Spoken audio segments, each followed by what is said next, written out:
Olá! Hoje, a nossa conversa é sobre o coração da nossa democracia. A gente vai mergulhar fundo para entender como o poder legislativo brasileiro realmente funciona, quem são as pessoas que nos representam, como uma ideia vira lei e, afinal, quais são os poderes que de fato moldam o nosso país. Então, vamos começar a desvendar tudo isso. Para guiar nossa jornada, a gente tem um roteiro bem direto. Primeiro, vamos entender o que o Legislativo faz no dia a dia. Depois, vamos ver as diferenças essenciais entre a Câmara e o Senado. Na sequência, vamos seguir passo a passo o caminho de uma lei, da proposta até ela valer de verdade.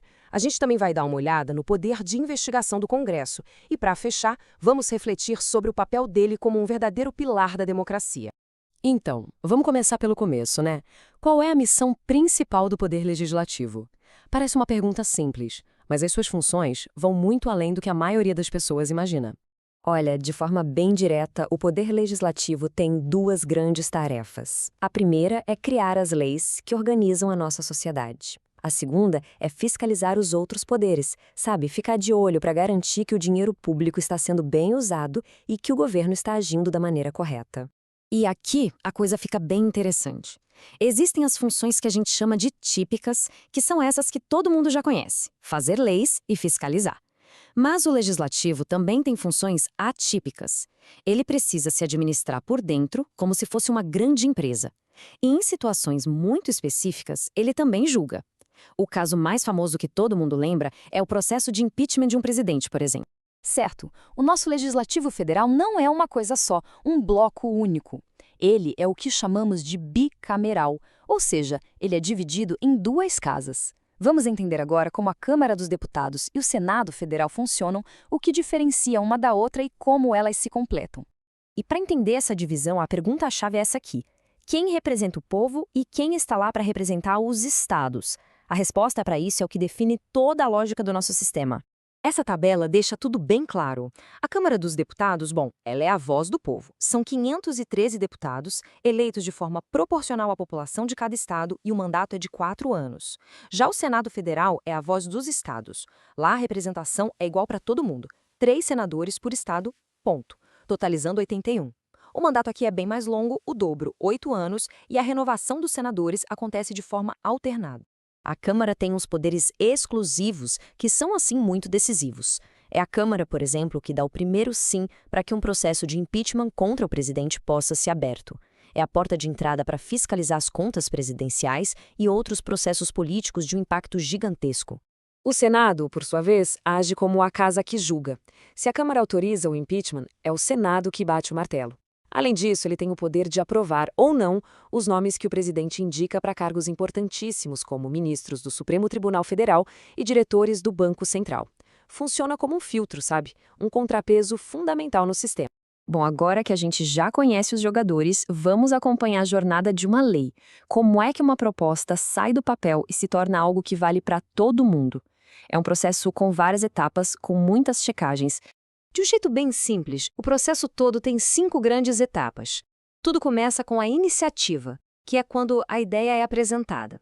Depois vem a deliberação e a votação lá no Congresso.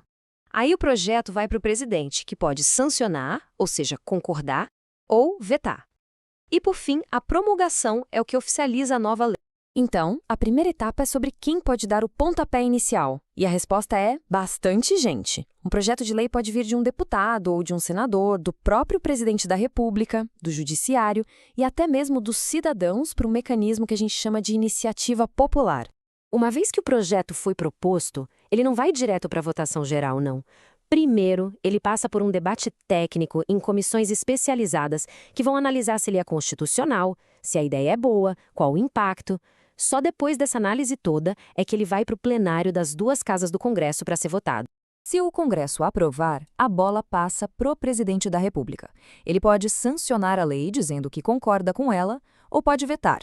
O veto é a rejeição, que pode ser do projeto inteiro ou só de uma parte. E esse veto precisa ter uma justificativa, claro, seja por ser inconstitucional ou por ser contra o interesse público. Com a sanção do presidente, ou depois que o Congresso derruba um veto, a gente chega nos rituais finais. A promulgação é o ato que diz: ok, essa lei agora existe. E a publicação no Diário Oficial da União faz com que todo mundo saiba dela e que ela passe a ser obrigatória. Pronto, a jornada está completa. Mas o Congresso Nacional não vive só de fazer leis, não. Uma das suas ferramentas mais fortes, mais poderosas, é o poder de investigação. Vamos ver como isso funciona na prática. A principal ferramenta de investigação é a famosa CPI, a Comissão Parlamentar de Inquérito. Ela é criada para investigar um fato específico, tem prazo para começar e para terminar e, o mais importante, ela tem poderes de investigação parecidos com os de autoridades judiciais. Tudo para chegar na verdade. Muitas daquelas investigações que a gente acompanha no jornal começam exatamente aí. Agora, o que é muito interessante aqui são os limites desse poder. Uma CPI pode sim convocar testemunhas, quebrar sigilo bancário, fiscal, pedir documentos, mas atenção, ela não pode tudo. Uma CPI não pode mandar prender ninguém a não ser em flagrante. Não pode ordenar escutas telefônicas e um ponto crucial, não pode condenar ninguém criminalmente. O trabalho dela termina com um relatório, que é enviado ao Ministério Público, e aí sim ele toma as providências.